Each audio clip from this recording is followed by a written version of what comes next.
Bonjour à tous, vous êtes bien à l'écoute de Radio Taïwan International et tout de suite, c'est l'émission On en parle à Taïwan.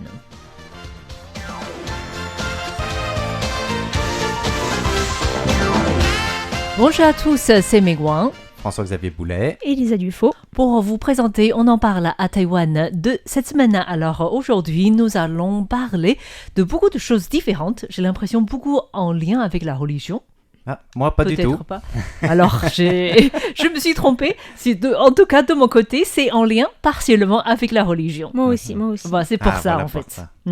Alors, Fix, qu'est-ce que tu parleras ? Alors moi, je parlerai de l'espace et de deux lycéennes taïwanaises qui ont vu leur projet être sélectionné pour être expérimenté en conditions d'apesanteur dans l'espace. Ça se passera dans les mois qui viennent, en fait. D'accord. Mais c'est déjà héroïque, c'est déjà intéressant pour ces filles de pouvoir voir leur projet être retenu. T'imagines ? T'es lycéen, tu fais un petit projet scientifique, tu imagines quelque chose et tu dis en apesanteur, ça doit donner ça. Et puis, tu fais partie des 6 qui vont être vraiment testés dans l'espace, dans la capsule spatiale par un astronaute. C'est un rêve, en fait, C'est génial. Qui se réalise, je pense, pour ces jeunes. On leur paye pas le billet de fusée, mais elles pourront voir le truc en ligne. Ah, c'est déjà ça. Ah oui. Bon. Elisa, de quoi tu parleras ? Et je vous parlerai d'un temple que j'ai visité le week-end dernier, le temple de Mado Daitian à Tainan. Oui, d'accord. Donc, c'est dans le sud de Taïwan. Et moi, je vais vous parler d'un temple à Shilin, donc non loin de Radio Taïwan International. Certains auditeurs ont peut-être déjà eu cette information à travers le journal de Florian Dai de lundi dernier. Et là, on va revenir un peu plus en détail puisque un artiste, soi-disant artiste espagnol, a voulu nettoyer la porte de ce temple, pourtant classé monument historique. C'est ça. Alors, moi j'ai souri quand tu as dit artiste, et c'est vrai que j'ai souri quand j'ai vu ce qu'il a fait et les présentations des médias. Ça veut tout dire de ce que je pense de son artisanat. Tout à fait. Alors, c'est pas de l'art. C'est quoi alors ? On parle d'abord de mon sujet oui, alors ? Allons-y. Pourquoi c'est parti. Pas ? Alors, c'est week-end dernier, plutôt dimanche, dans la nuit de dimanche à lundi, vers 2h du matin, un Espagnol de 53 ans qui vit à Taïwan, qui a travaillé déjà pour certains travaux de restauration des temples à Taïwan, qui se prétend d'être un artiste. Voilà. Il était ivre. Qu'est-ce qu'il a fait ? Il était ivre et il était devant un temple à Shilin, donc, et il a décidé de nettoyer la porte du temple, en sachant que pour les auditeurs, vous savez peut-être que les temples, que ce soit taoïstes, bouddhistes ou croyances populaires, c'est souvent peint avec des divinités en fait qui sont peints directement sur les planches de bois. Oui, ce qu'on appelle les dieux des portes. Les dieux des portes. Et du coup, monsieur, comme a décidé d'utiliser du diluant pour nettoyer... Du dissolvant, pour nettoyer cette porte. Voilà, il était ivre, il avait visiblement plus soif, il avait aussi les idées peut-être un peu décalées qui font qu'il croyait qu'il fallait nettoyer cette porte, qu'une porte centenaire, même plus que ça. Pas la peinture qui est dessus, mais c'est quand même patrimoine historique. C'est un temple classé monument historique par la ville de Taipei. Du coup, il y a environ un carré de 40 cm environ qui est complètement effacé. Voilà, donc... C'est plutôt vers le bas de la porte ou... C'est vers le milieu, en fait. C'est à sa le taille, milieu. en fait. Milieu-bas, donc, c'est la taille humaine, en fait, au niveau taille humaine, adulte, mais c'est aussi au niveau, je crois, à peu près de la ceinture de la divinité qui a été, du coup, abîmée par cet acte. Voilà. Et du coup, cette personne a été immédiatement envoyée à la justice. Et donc, les procureurs ont expliqué que, étant donné qu'il s'agit d'un monument historique protégé donc, par l'État, pour tout ce qui est, on peut dire, dommage porté pour raison... un acte de vandalisme ou même pas forcément d'ailleurs. C'est passible à une incarcération de 6 mois à 5 ans de prison, ou alors, en même temps, une amende allant de 500 000 à 20 millions de dollars taïwanais. Donc ça peut être extrêmement lourd. Et du coup, les procureurs, une fois interrogé ce monsieur, l'a libéré Mais pour l'instant, on n'a pas requis la détention provisoire, mais pour l'instant, il est invité à rester chez lui, c'est-à-dire il peut sortir de chez lui, mais à tout moment, il doit être joignable par la justice. Donc, s'il est convoqué par le tribunal, il doit se présenter, en fait. Voilà, donc ça veut dire qu'il ne peut pas quitter le territoire pour le moment. Oui. Après, je pense, c'est ce que les procureurs vont sans doute voir aussi, quand tu vois les images de vidéosurveillance, tu vois que c'est pas sur un coup de tête, il s'est dit tiens, je vais nettoyer avec un bout de chiffon, parce qu'il arrive avec un sac, et il est déjà équipé, il a du dissolvant, il fait plusieurs allers-retours, donc il a quand même un minimum de lucidité pour savoir ce qu'il est en train de faire, quoi. Mais pourquoi? On sait pourquoi il a fait ça? Parce qu'il a trouvé ça il trouvait que c'était sale, qu'il fallait intervenir, et vu qu'il est artiste, il s'est dit bah hop, c'est mon job, j'ai l'habitude de faire ça. Et puis l'alcool aidant, c'est très pour bizarre, ça, c'est quelque chose de pas très... On ne sait pas pourquoi, en fait. Voilà, donc il va y avoir une enquête pour se renseigner sur la personnalité de ce monsieur-là, j'imagine. Déjà ressortissant étranger, en plus, je ne sais pas si ça rajoute à la complication de l'enquête. Mais... Je ne sais pas. En tout cas, il n'y a pas étrange. Il n'y a pas de coopération judiciaire entre le Taïwan et l'Espagne. Mais en tout cas, je pense que quelle que soit la nationalité de la personne qui commet ce geste de vandalisme, c'est condamnable, en fait. En tout cas, selon le temple, de manière générale, pour des entretiens au quotidien, si on trouve que la peinture sur une porte ou au niveau du mur est sale dans un temple, en général, on nettoie avec une brosse faite avec les poils de mouton, en fait. D'accord. Il ne faut pas y aller soi-même comme ça, il faut contacter le temple. Oui, bien sûr. Oui. Et jamais ils vont utiliser de dissolvant pour utiliser... Enfin, je crois que quel que soit le pays, on ne va jamais utiliser le dissolvant pour nettoyer une peinture. Ça, c'est sûr. En plus d'un monument patrimoine, parce que là, la peinture, elle date de 1960 par un grand maître originaire de Tainan, dans le sud. Et du coup, c'est aussi protégé. Et moi, ce qui m'étonne, c'est qu'une peinture de divinité de porte comme ça, qui doit être protégée, dans un temple qui est quand même patrimoine historique, ce soit aussi facile d'accès, en fait. Après, c'est vrai que c'était sur fermé. La porte, la porte est fermée le soir. Parce que j'ai vu plusieurs portes qui sont aussi protégées, parce qu'on prépare une émission justement sur la présentation de cet art des peintures des dieux des portes, que vous verrez dans quelques semaines en vidéo. Et j'en ai vu qui étaient protégées, recouvertes d'un film. Alors, je trouve ça dommage aussi parce que ça gâche un peu la vue, mais au moins ça protège la peinture. Le film, j'ai jamais vu. Par contre, j'ai vu des barrières plastiques qui sont vraiment affreuses. Et c'est encore pire. C'est horrible. Alors, j'espère qu'ils vont pas se mettre à placer des barrières plastiques sur toutes les portes parce que. Mais peut-être qu'ils vont pouvoir faire un genre de clôture avant cette porte. Pour une double porte, parce en fait, comme on voit dans certains passes par la porte, c'est difficile, je parce pense. que ce soit pour église ou temple, la porte est juste au bord de la rue, des fois. Au bord de la rue, en fait. Et ce qui fait que ça va être difficile de protéger une porte. Oui. En tout cas, selon le temple, ils vont d'abord analyser les matières qui ont été utilisées pour faire la peinture, pour peindre cette porte, avant de chercher un restaurateur pour refaire la peinture. Mais d'après les premiers restaurateurs interrogés, ça ne devrait pas être une tâche trop compliquée, en fait. D'enlever la tâche. Pour repeindre, on pourrait dire. Non, c'est tout un travail de restauration. Et là, ça rentre dans certaines techniques aussi. C'est pas juste je trouve la bonne teinture, la bonne couleur de peinture et je refais. C'est parce que selon le ministère de la Culture, selon un chercheur du Bureau du patrimoine, en fait, aujourd'hui, la plupart du temps, on utilise des pigments, je ne sais pas si on peut dire organiques pour faire ce genre de peinture. Naturel. Non, mais à l'époque, c'était plus naturel, c'était des minéraux, en fait. Donc, il faut vraiment procéder à une analyse pour savoir ce qu'on a utilisé pour pouvoir refaire cette porte.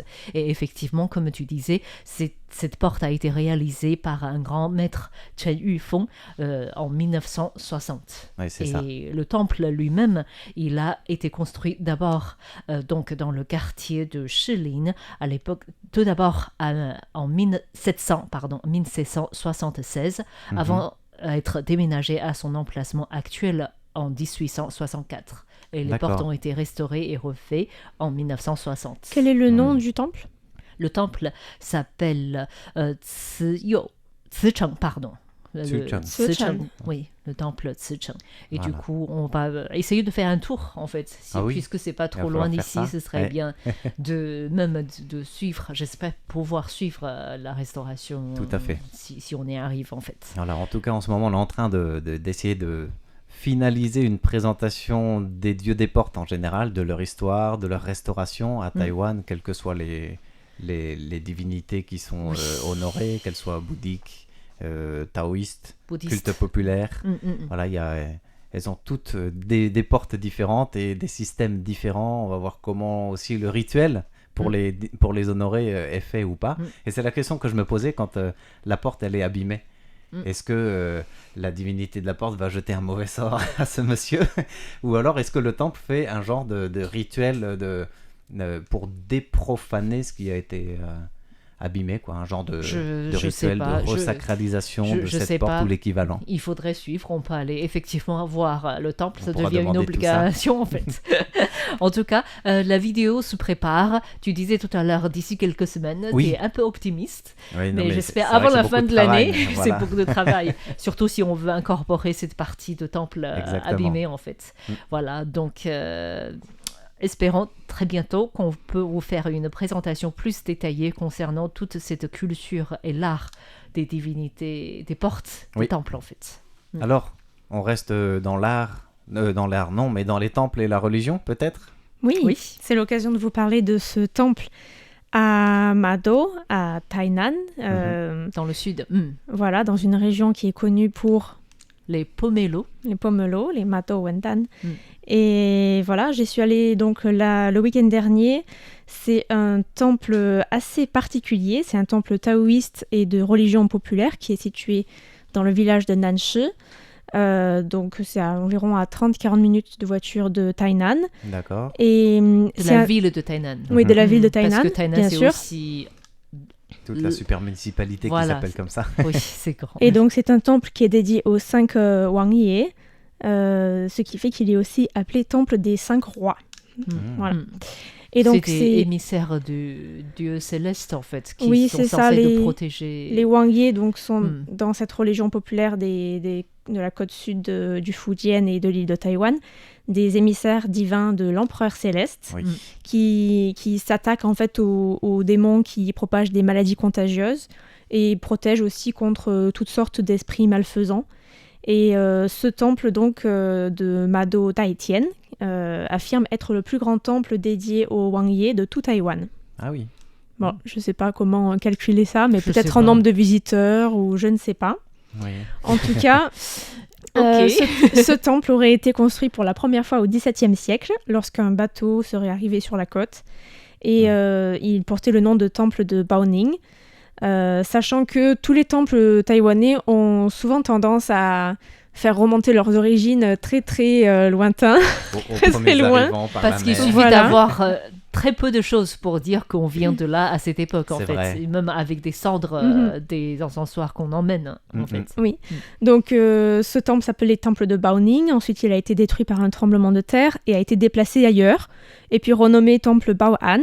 Et puis en 1955, le temple a été reconstruit et renommé temple Mado Daitian après 10 ans de travaux. Donc honnêtement, je ne connais pas trop le lien entre ces trois différents temples, mais Et il la affirme dernière- être l'héritier légitime de ce premier temple donc de Baoning du XVIIe siècle. Et donc au niveau architectural, une partie du temple a conservé une architecture de style du Quanzhou, avec un toit couvert de tuiles colorées assez brillantes. Oui. Et sur la partie gauche, il y a un impressionnant bâtiment rond avec des très belles couleurs. Et à l'intérieur, il y a une grande statue de Guan Yin.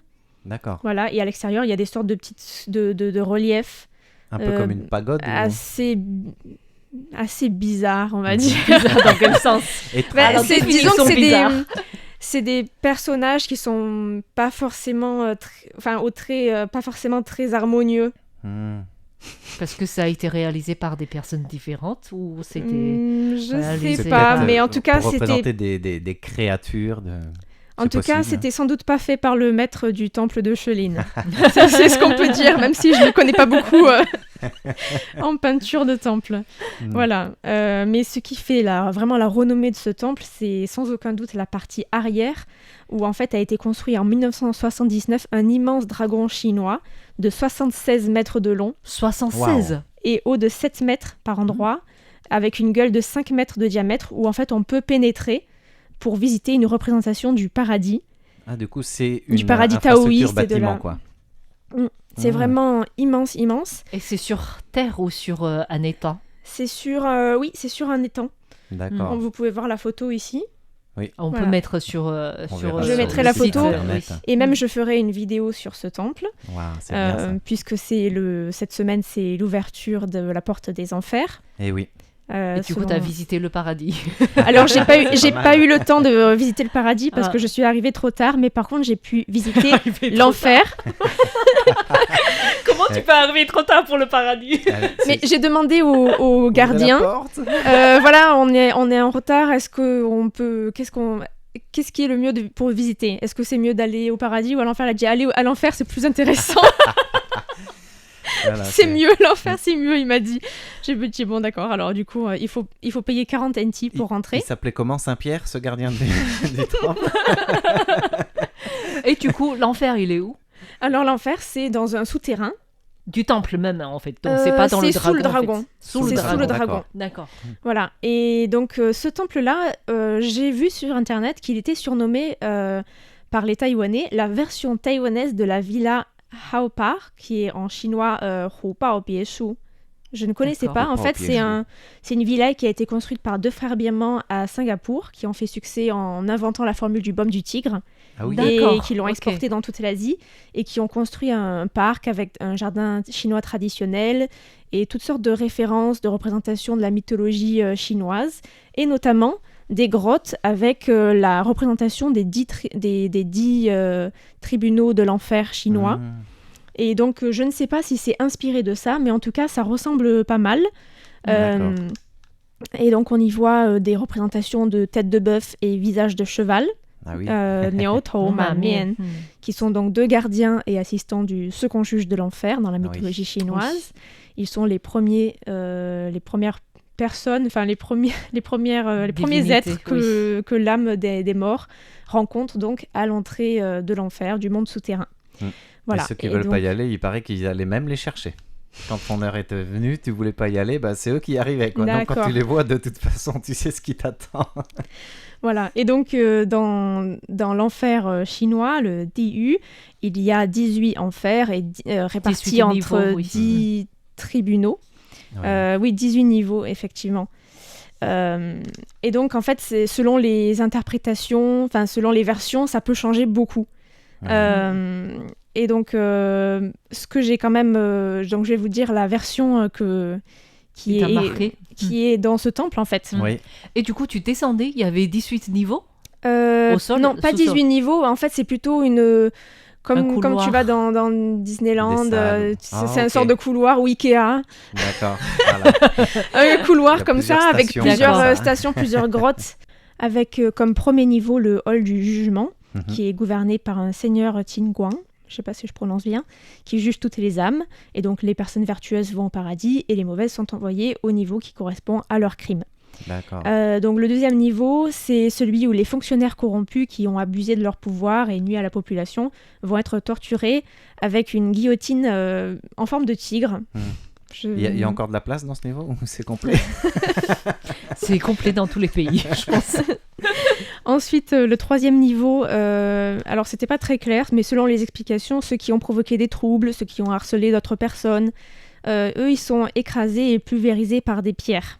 Ah, c'est violent quand même. Alors, tu vas voir, Ces ça enfers. s'améliore. De toute façon, quel que soit le pays, c'est pour avertir. C'est une sorte d'avertissement, en fait. Mm. je Alors, pense.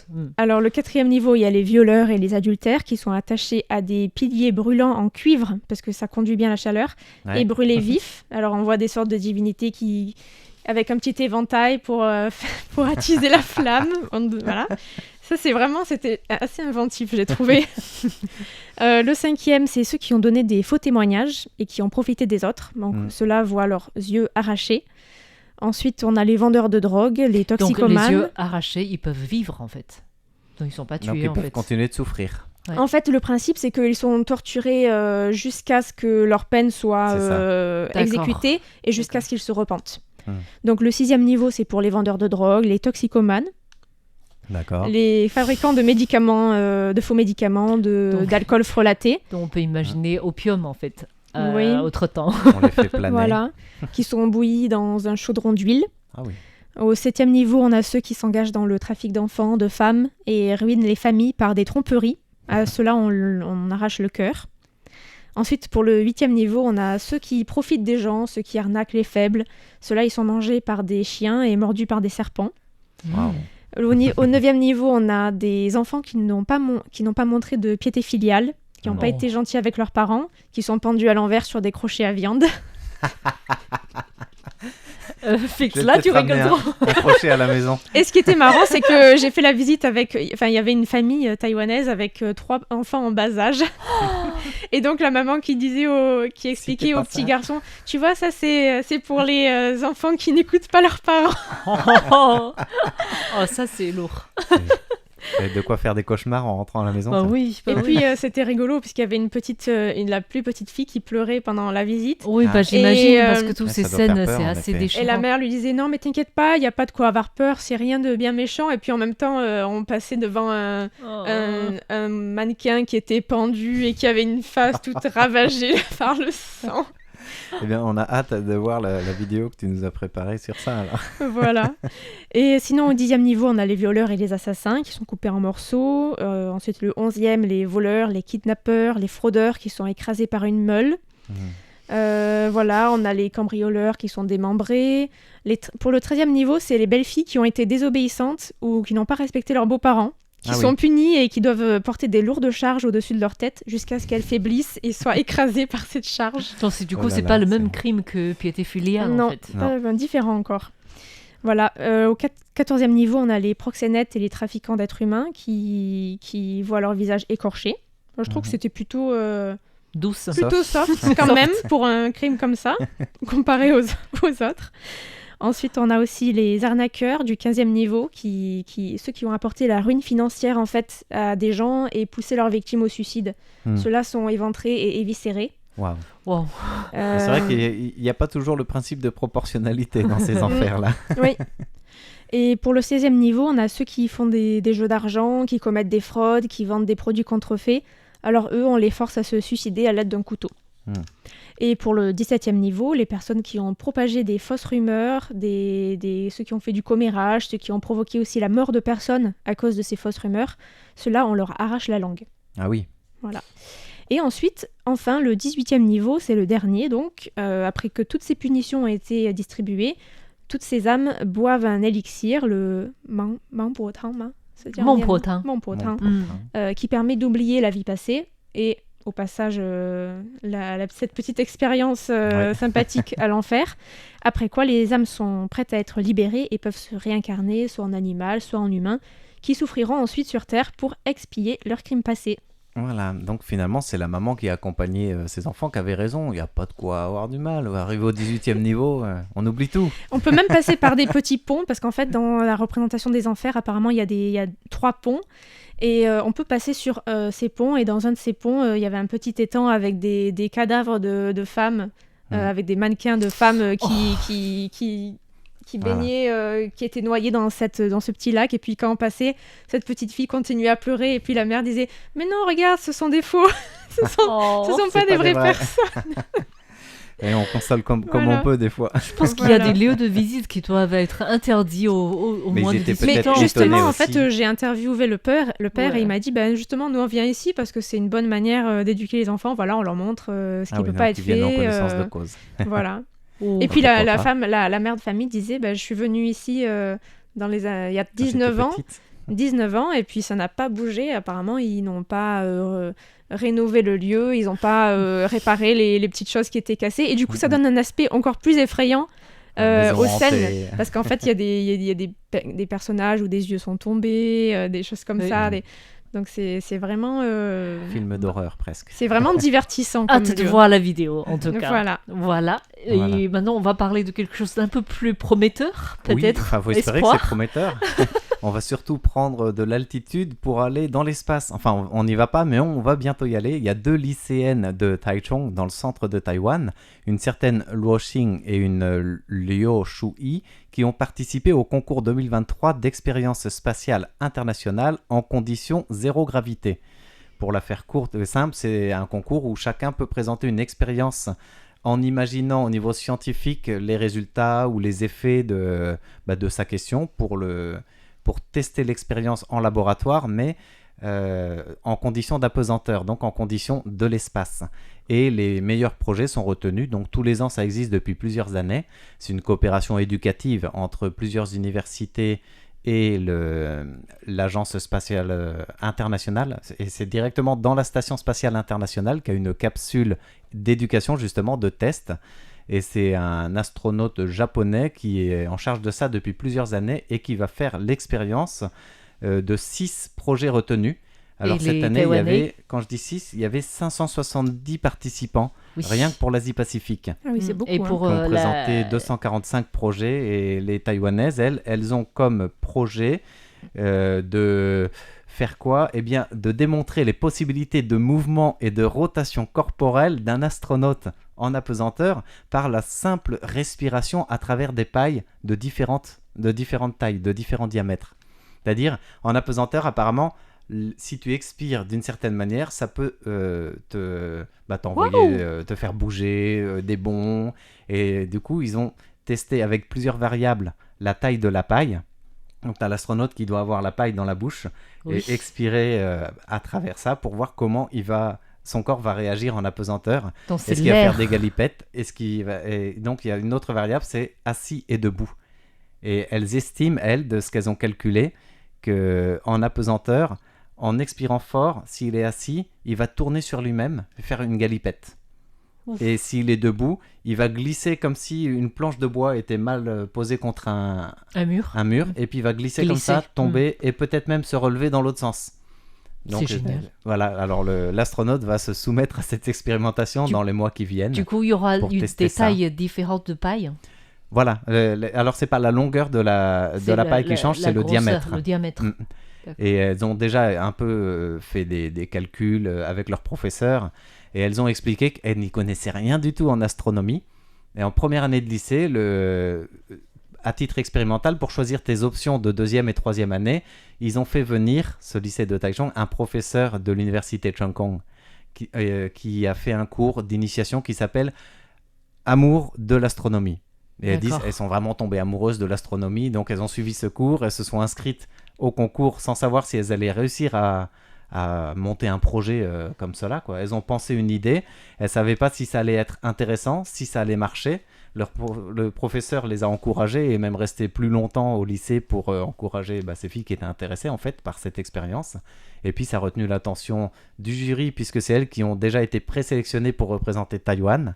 Et en Asie-Pacifique, elles ont encore passé l'étape d'être retenues du coup pour aller, non pas dans l'espace, mais voir leur expérience aller dans l'espace. Et j'espère qu'on pourra voir aussi, en fait, à travers des vidéos qui seront... Alors, j'en reparlerai une fois que l'expérience sera faite, sans doute dans l'émission Taïwan en début d'action. On verra comment ça sera réalisé finalement. Voilà. En fait. Est-ce que ce qu'elles ont prévu, c'est bien ce qui se passe ou pas ? Et puis après, les explications scientifiques derrière, quoi. Impatiente aussi de voir cette démonstration. Voilà. Merci à tous d'avoir suivi. On en parle à Taïwan de cette semaine. Le temps passe trop vite. Oui, merci encore de votre écoute. C'était Meiguan, François-Xavier Boulet et Elisa Dufaux pour Radio Taïwan International. Et très bonne écoute sur RTI.